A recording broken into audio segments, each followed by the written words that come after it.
येषां न विद्या न तपो न दानं ज्ञानं न शीलं न गुणो न धर्मो ते मृत्युलोके भुवि भारभूता मनुष्यरूपेण मृगाः शरन्ति।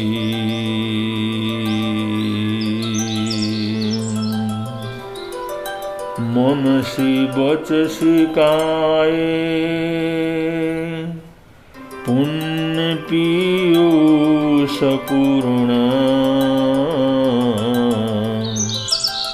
त्रिभुवनमुपकार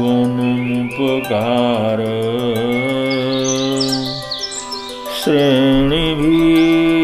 पीयन्ते। परगुण परमाणुं पर्वतीकृत्य नित्यं निज हृदि विकसन्त सन्ति सन्त कियन्त। निज हृदि विकसन्त सन्ति सन्त कियन्त।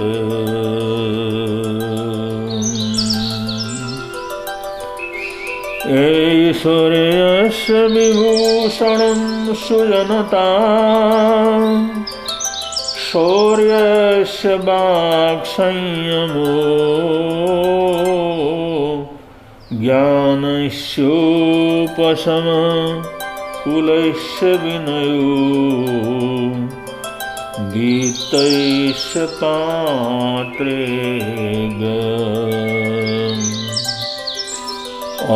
अक्रोधस्तपस क्षमा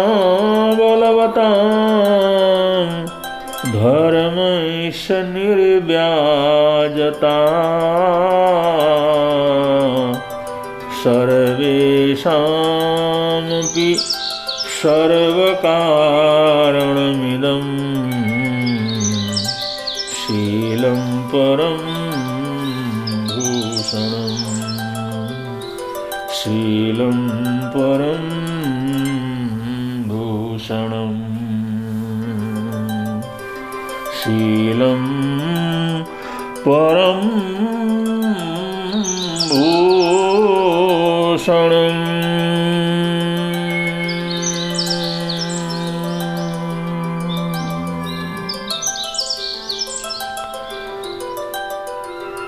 वयञ्च वित्तिं लब्धामो नय कोई उवहं मयि गणेशुरीयन्ते पुष्पेषु भ्रमराजः।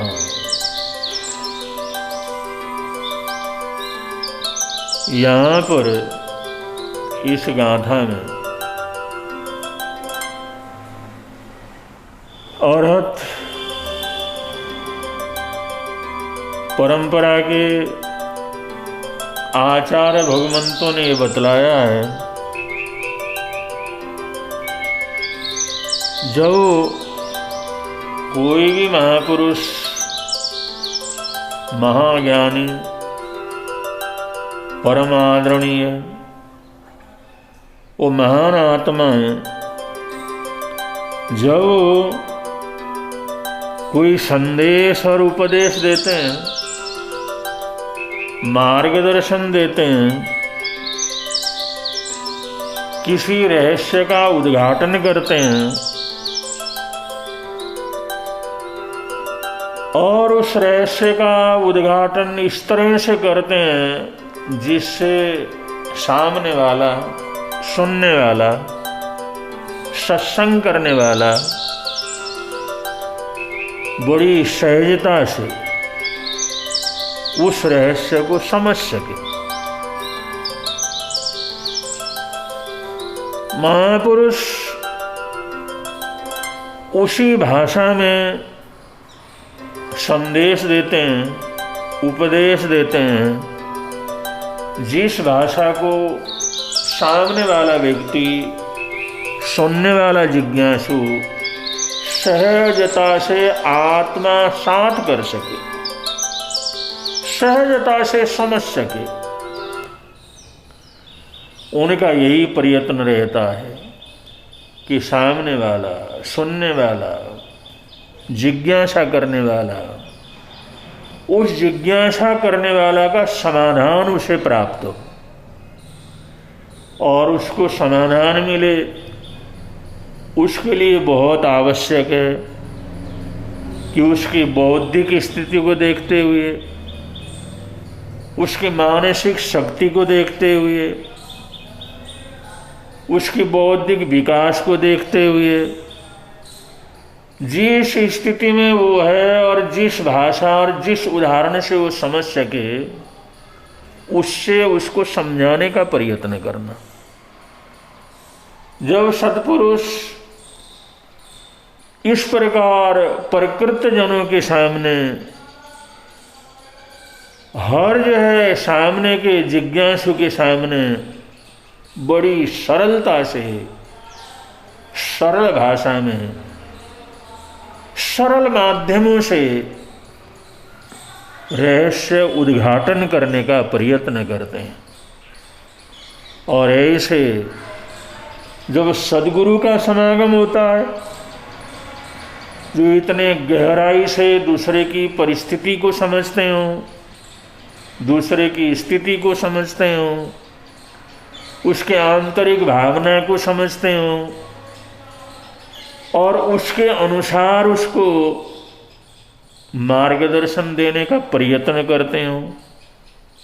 तो अगले को कुछ न कुछ समझ में आ जाता है। बहुत कुछ भी उसमें समझ में आ जाता है। जो अगले को बोध होता है, समझ में आता है, उसमें रुचि पैदा होती है। वो देखता है, अरे इतने जीव, इतने जंतु, इतने प्राणी, इतने संसार के अंदर रहने वाले प्राणी, वो भी ऐसा एक आदर्श जीवन जीते हैं, वो भी संतोषपूर्वक जी सकते हैं, वो भी प्रकृति का विनाश करे बगैर जी सकते हैं, तो मुझे भी ऐसा ही तो करना चाहिए। मैं तो फिर भी समझदार हूँ, पचेंद्रिय हूँ, मैं मनुष्य हूँ, मैं प्राणियों में श्रेष्ठ प्राणी कहलाता हूँ, तो मुझे तो उससे भी अच्छा जीवन जीना चाहिए, मुझे तो उससे भी अच्छी प्रवृत्ति के अंदर आगे बढ़ना चाहिए। अगर ये भाव पैदा होता है, ये सोच पैदा हो जाता है,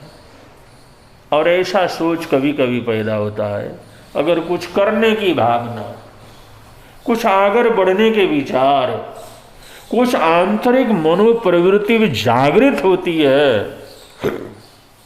तो ऐसे लोगों को तत्काल संकल्प कर लेना चाहिए, तत्काल उस कार्य को जी जान से करने की प्रतिज्ञा करनी चाहिए। अगर हम सहज रूप से समझने के बाद और ऐसा समझने के बाद कि ये हम कर सकते हैं, इसको करने में कोई किसी प्रकार का अड़चन नहीं है, कोई बड़ी समस्या नहीं है, ऐसा करने में कोई किसी बड़े का तकलीफ नहीं है, कोई रुकावट नहीं है, तो ऐसा सहज कार्य और जो करना चाहिए, हमारा करने का कर्तव्य है, अगर हम कर सकते हैं, ये समझ में आता है, तो उसको तत्काल उसकी प्रतिज्ञा लेनी चाहिए, उसको बार बार दोहराना चाहिए कि मैं ऐसा ही जीवन व्यतीत करूँगा, मैं ऐसा ही प्रयत्न करूँगा, ऐसा ही पुरुषार्थ करूँगा। ऐसा चाहे गुरु के सामने, चाहे आराध्यों के सामने, चाहे बड़े बुजुर्गों के सामने, या अपने मित्रों के सामने, या स्वयं अपने आत्मा के सामने, अपने भावों के सामने, अपनी आत्मा को साक्षी मान करके ये प्रयत्न करना चाहिए, ये संकल्प करना चाहिए, उस चीज को बार बार दोहराना चाहिए, संकल्प करना चाहिए कि मैं अब उसी प्रकार के महामार्ग के ऊपर अग्रसर हूँ, उसी प्रकार का कार्य करूँ। और ऐसा संकल्प बार बार अगर करता है, ये संकल्प को दोहराता है, तो उसके लिए वह मार्ग सहज हो जाता है, वो उसके जीवन के अंदर रच पच जाता है। इसलिए शास्त्रकार यहां पर कह रहे हैं, जब उन्होंने सुना एक भंवरा, एक पक्षी, एक गाय, ये दुनिया के अंदर रहने वाले बहुत से पशु पक्षियां अगर प्रकृति को नुकसान पहुंचाए बगैर, फूलों को नुकसान पहुंचाए बगैर, अगर प्रकृति का नाश करे बगैर अगर जीवन को जी सकते हैं, तो मैं भी इस प्रकार की वृत्ति को अंगीकार करूं, मैं भी उस रास्ते के ऊपर चलूं। ऐसा भाव जो आता है, उसी को यहाँ पर शब्द दे रहे हैं, वयम च विद्धिम लब्धामो, हम भी ऐसी वृत्ति को धारण करेंगे, हम भी उस रास्ते के ऊपर चलेंगे, हम भी उसी प्रकार का पुरुषार्थ करेंगे, हम भी उसी तरह जीवन को जीने का अभ्यास करेंगे। न कोई उवहमयी, जिससे किसी को भी परेशानी न हो, किसी को भी तकलीफ न हो, किसी को भी दुख दर्द न हो, और किसी को भी बर्बादी न सहन करना पड़े, किसी को तकलीफ से न गुजरना पड़े, ऐसी वृत्ति को हम स्वयं अपनाते हैं। वयम च वित्तिम लब्धामो, हम भी यही अहिंसा की वृत्ति को, अहिंसा से जीवन को जीने के संकल्प को और उसी चर्या को जीवन के अंदर अपनाएंगे। ऐसा वो सुनने वाला, ऐसा जिज्ञासा करने वाला इस प्रकार के संकल्प को बार बार दोहराता, बार बार ये संकल्प करता, बार बार वचनों को दोहराता है, मैंने उसी तरह का जीवनचर्या को मैंने जीवन के अंदर जीना। गणेशु रियंते पुप्फेशु भमराजा, जैसे गाय चरागाह के अंदर चरती है, और आज भी चरती है, कल भी चरती है, रोज चरती है, दिन भर चरती है, हर रोज चरती है, लेकिन उस चरागाह को कोई तकलीफ, कोई परेशानी नहीं देती। वो चरागाह में इतना छोटा थोड़ा दूब, छोटा थोड़ा घास, थोड़ा थोड़ा ऊपर से लेकर के चरती रहती है। वो 6 महीने साल भर तक उसी चरागाह के ऊपर बार बार रोज चरने पर भी उस चरागाह को कोई नुकसान गौ नहीं पहुंचाती। गाय की जाति के जो पशु हैं वो उसी चरागाह के अंदर चरते हैं, उसी से अपना पेट भरते हैं, उसी से तृप्ति प्राप्त कर लेते हैं, उसी से समाधान प्राप्त कर लेते हैं। लेकिन उस चरागाह को बिल्कुल उजाड़ते नहीं है, खत्म करते नहीं है। वो घास खत्म नहीं होता, नष्ट नहीं होता, वो भी बराबर उसी प्रकार की हरियाली उसके अंदर बनी रहती है। इसी को गोचर कह करके पुकारा जाता है। तो जे संतों के इस जे चर्या को की आवश्यकताओं को पूरा करना, चाहे वो दवाई के रूप में हो, भोजन के रूप में हो, कपड़े लत्ते के रूप में हो, और संयम के साधनों के रूप में हो, या संयम के उपकरणों के रूप में हो, इनको गृहस्थ वर्ग से ग्रहण करते हुए हम उसी तरह से ग्रहण करेंगे जैसे एक भंवरा फूलों से रस ग्रहण करता है, एक गाय चरागाह के अंदर चरती है, एक पक्षी जंगलों के अंदर घूमता है, पेड़ों के ऊपर बैठता है। जैसे वो जो है एक हल्का फुल्का सुंदर और किसी को तकलीफ दिए बिना जीवन को तृप्त करने का मार्ग अपनाते हैं, ऐसा ही हम करेंगे तो वास्तव में जो श्रवण होते हैं, साधु होते हैं, साध्वियाँ होते हैं, जो आत्म संयम के पथ के ऊपर चलने वाले लोग हैं, वो लोग ऐसी वृत्ति को अपनाते हैं। तो आज भी हम उन संतों को देख सकते हैं, और साधु मुनिराजों के लिए गोचरी पानी ग्रहण करने के लिए, या जो हमारी आवश्यक पदार्थ है उसको लेने के लिए, उसमें 16 प्रकार के उत्पादन के दोष उनको टालना होता है। 16 प्रकार के उत्पादन के दोष होते हैं। उन उत्पादन संबंधी जो दोष हैं, जिससे कि उस दाता को, उस गृहस्थ को किसी प्रकार की तकलीफ की संभावना हो, वो सभी प्रकार के 16 प्रकार के उद्गमन के जो दोष हैं, उत्पादन के जो दोष हैं, उनको जो है वो टाल देता है। इसी प्रकार 16 उद्गमन के दोष हैं, उत्पादन के, तैयार करने के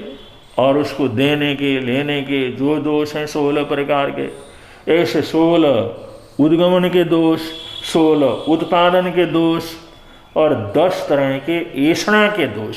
उसको लेना, ग्रहण करना, वो ऐषणा के दोष के अंतर्गत आते हैं। तो 10 प्रकार के ऐषणा के दोष,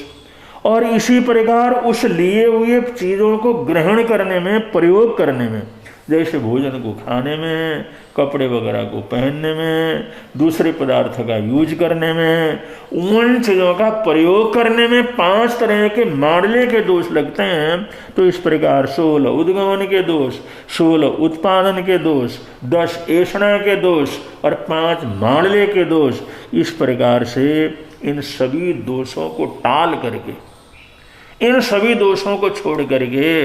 एक साधु अपनी जीवनचर्या को चलाता है, एक जीवन को आगे बढ़ाता है, और उसमें भी और सावधानी रखते हुए 5 समितियों की आराधना करता है, 5 समिति पूर्वक आना जाना, 5 समिति का ध्यान रखता है, और उसके ऊपर 3 गुप्तियों का भी ध्यान रखता है। 5 समिति पूर्वक, 3 गुप्ति पूर्वक, 16 प्रकार के उद्गमन दोष, 16 प्रकार के उत्पादन दोष और 10 प्रकार के ऐषणा के दोष और 5 प्रकार के मांडले के दोष, ऐसे 47 दोषों को टाल कर अगला भोजन पानी ग्रहण करता है, भोजन पानी को प्राप्त करता है। तो ऐसे भोजन पानी को प्राप्त करना, जीविका चलाने के लिए साधनों को प्राप्त करना, और ये जो है साधु के चर्या के अंदर काम आने वाले उपकरणों को उपलब्ध करना, ये जो वृत्ति का है, ये वही वृत्ति है जिसको गोचरी की वृत्ति कहते हैं, और ये वही वृत्ति है जिस चीज़ को कि गोचरी कहते हैं, या जिस चीज़ को हम मधुकरी कह करके पुकारा जाता है, भिक्षाचरी कह करके पुकारते हैं। ये सभी वही चर्या है, वही प्रवृत्ति है जिस चीज़ को हम अपने जीवन के अंदर उतार करके जियो और जीनो दो के इस चीज़ को जीवन में उतार करके चलने का प्रयत्न करते हैं, वही वास्तव के अंदर श्रमण होते हैं। और ये प्रवृत्ति प्राप्त करने के लिए, ये दीक्षा प्राप्त करने के लिए, इन प्रतिज्ञाओं को जीवन के अंदर अपनाने के लिए ये बहुत आवश्यक हो जाता है, ये बहुत आवश्यक हो जाता है कि आदमी संकल्प करे। अगर संकल्प करता है, बार बार उसको दोहराता है, बार बार संकल्प करता है, तो संकल्प करने का परिणाम ये होता है कि वो कितना कठिन से कठिन कार्य क्यों न हो, लेकिन उसको सहजता से कर सकता है। जैसे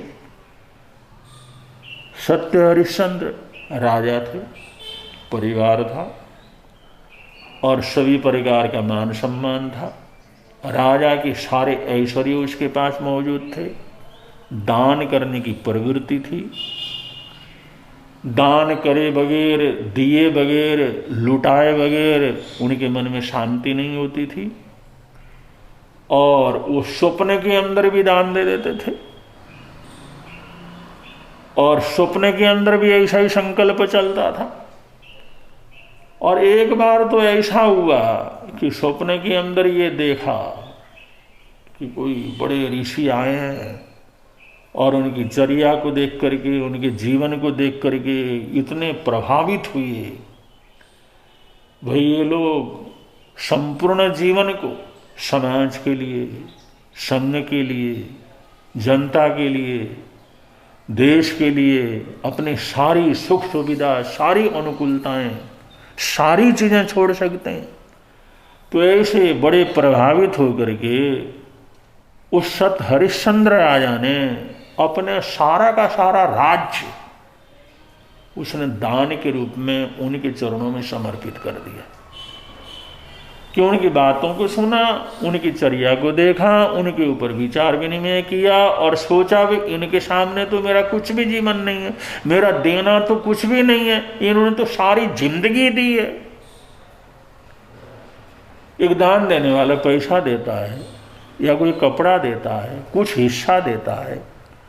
कुछ अपने पास जो है उसमें से निकाल करके देता है। एक गृहस्थ क्या करता है, जो उसके पास है मौजूद है, अपने साधन पर्याप्त हैं और उसमें से कुछ हिस्सा निकाल करके दे देता है। बहुत से देने वालों के पास वो निकालने से कोई फर्क नहीं पड़ता, कोई फर्क नहीं पड़ता, क्योंकि उनकी संपदा उतनी की उतनी रहती है।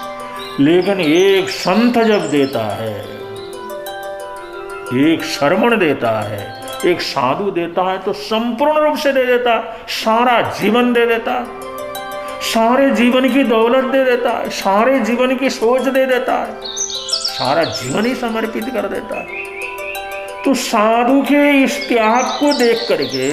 साधु के इस त्याग की वृत्ति का अनुमान लगा करके कि मैं तो कुछ देता हूं फिर भी लोग मेरे को दानी कहते हैं, लेकिन ये लोग जिन्होंने जीवन ही दिया है, मन दिया है, वचन दिया है, काय दिया है, अपने जिंदगी भर का पुरुषार्थ दिया है, जो अपने जीवन में अपने दिमाग से, अपने सोच से ये जो अरबोंपति बन सकते थे, दुनिया भर के लोगों के दुख दर्द को दूर कर सकते थे, अपार धन संपदा इकट्ठा कर सकते थे, अपार धन संपदा के मालिक बन करके सबका कल्याण कर सकते थे, लेकिन वो सारा जीवन के अंदर जो कुछ भी कर सकते थे वो सारी चीज इन्होंने देश के लिए, समाज के लिए, जनता के लिए समर्पित कर दिया, उनके लिए छोड़ दिया। तो जो है उस हरिश्चंद्र राजा को जो अपना जो दान है और जिसकी वजह से लोग बड़ा मान सम्मान आदर सत्कार करते थे, जड़े जयकारे लगाते थे, जड़ा अभिनंदन करते थे, वे हरिश्चंद्र ऐसे दानी हैं, हरिश्चंद्र ऐसे महापुरुष हैं, ऐसा जो बार बार वो करते थे, बार बार उनका मान सम्मान इस तरह से बढ़ता था। लेकिन आज उस संत के त्याग को देख करके, उस सन्यासी के त्याग को देख करके सत्य हरिश्चंद्र इस सोच में पड़ गए, इस गहराई के अंदर उतर गए कि मेरा दान इनके सामने क्या दान है। इन्होंने जो सारी जिंदगी, सारा सोच, सारा चिंतन, जो जिंदगी के लिए बहुत कुछ करने की कैपेसिटी है, ऐसी शक्ति है जो हजारों लोगों को बदल सकते हैं और हजारों तरह का काम कारोबार कर सकते हैं, लेकिन फिर भी इन्होंने सारी शक्ति, सारा सोच, सारी बुद्धि, सब कुछ समाज के लिए समर्पित कर डाला है। तो इनके दान के सामने मेरे दान का क्या मूल्य, मैं जो देता हूं उसका क्या मूल्य। मैं तो जो अपने पास है उसमें से थोड़ा सा देता हूं, मैं तो जो अपने के लिए कोई तकलीफ न हो उस तरह से देता हूं, और मेरे देने से किसी भी प्रकार की तकलीफ मेरे को नहीं होती। लेकिन इनका त्याग तो कितना बड़ा है, वो साधु का त्याग देख करके, सोच करके इतने गहराई में पहुंच गए और उनके मन के अंदर ऐसे विचार भाव आ गए कि मैं सारा देश, सारा राज्य इनकी झोली के अंदर डाल दूं, वो भी क्या है कम है। इन्होंने तो सारी दुनिया के लिए अपने जीवन को समर्पित किया है। तो उन्होंने उस स्वप्न के अंदर ही पूरा देश, पूरे देश की संपदा, सारा राज्य, सारा राज्यभार, वो सब कुछ लिख करके उसने उस संत की झोली के अंदर सारा देश उसने जो दान के अंदर दे दिया। और देने के बाद जो उसको तसल्ली हुई, जो सपने के अंदर उसको आनंद की अनुभूति हुई, जो हल्कापन महसूस हुआ, जो कृतार्थता महसूस हुई, जो आनंद के अंदर विभोर होकर के जो है जिस समय आनंद विभोर हो गया हो, सपने के अंदर उस दान के बाद जो उसकी आनंद की अनुभूति हुई, उसी अनुभूति के अंतर उसकी जिस समय आंख खुली तो अपने शयन कक्ष के अंदर सोया हुआ था, उसने सोचा अरे ये क्या हुआ। सोचा, संत आए, वो सन्यासी आए और उनके जीवन को देखा और मेरे अंदर ऐसी भावना पैदा हो गई और मैंने संकल्प पूर्वक पूरे के पूरे राज्य को, पूरे के पूरे देश को सब कुछ जो हमारे राज्य के अंदर सब कुछ लिख करके उनकी झोली के अंदर डाल दिया। और उसके बाद इतने आनंदित हुआ, इतना खुश हुआ, इतनी प्रसन्नता हुई, इतने आनंद के अंदर बेभान हुआ, उस आनंद के अंदर, उस आनंद के लोक में था। उसी समय मेरी तंद्रा टूटी और तो मैं दुनिया के अंदर हूँ, ये तो कुछ भी नहीं हुआ, ये तो मैंने स्वप्न में ही दिया हुआ है। लेकिन वहाँ पर उन्होंने ये संकल्प दोहराया, चाहे स्वप्न में ही नहीं दिया हो, लेकिन मैंने सोच करके दिया, चिंतन करके दिया, आगे पीछे का विचार करके दिया, प्रभावित होकर के दिया, एक अच्छी भावना से दिया। तो स्वप्न के अंदर ही भले मैंने क्यों नहीं दिया हो, लेकिन दिया है तो दिया है, उसको अब मैं इस चीज़ को ग्रहण क्या कर सकता, नहीं कर सकता। उसने उसी दिन से उन चीज़ों का ग्रहण करने का उन्होंने पचखान ले लिया कि मैंने अब इस चीज़ को जो मैंने दिया है उसमें से मैंने कुछ नहीं लेना। उसने अपनी पत्नी को बतलाया, और बेटा तो उसका छोटा ही था, बेटे में तो इतना जो अभी जो इतना बड़ा नहीं था, लेकिन उनकी धर्मपत्नी रानी थी, उसने सारी घटना जिस समय उनको बतलाई तो वो भी चुप हो गई, जैसा आप संकल्प करना चाहें कर लें। अब बात यहाँ तक पहुँच गई, अब ये बात यहाँ तक पहुँच गई, ऐसी बात हो गई, उन्होंने उस ऋषि को ढूंढ करके निकाला और वो आए और उनको अपना सारा राज्य देने का जो संकल्प था वो बतलाया, वो सारी घटना बतलाई और कहा भाई हमने बतलाया है, लेकिन हमने सच में आपको क्या कर दिया, दे दिया, अब हम इस देश को छोड़ करके क्या कर रहे हैं, जा रहे हैं। तो इस तरह से सारा राज्य छोड़ करके उन्होंने, अब जो है वहाँ पर वो ऋषियों ने जो ब्राह्मण परंपरा के थे, उन्होंने एक परीक्षा के हिसाब से या जो भी घटना थी, उन्होंने कहा भाई इतना बड़ा देश, इतनी बड़ी समृद्धि तुमने दान के अंदर दी है, तो उसके ऊपर कुछ संकल्प भी तो करना होता है, और संकल्प में भी तो कुछ न कुछ देना होता है।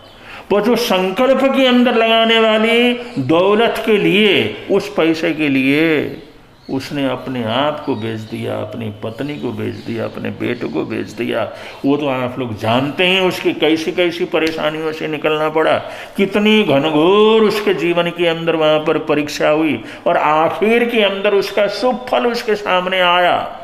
आखिर के अंदर सब कुछ शुभ हो गया, सब कुछ अच्छा हो गया। लेकिन यहाँ पर तो हम इतना ही कह रहे थे, कोई चीज़ हमारे समझ में आती है तो उसको करने का संकल्प करना चाहिए,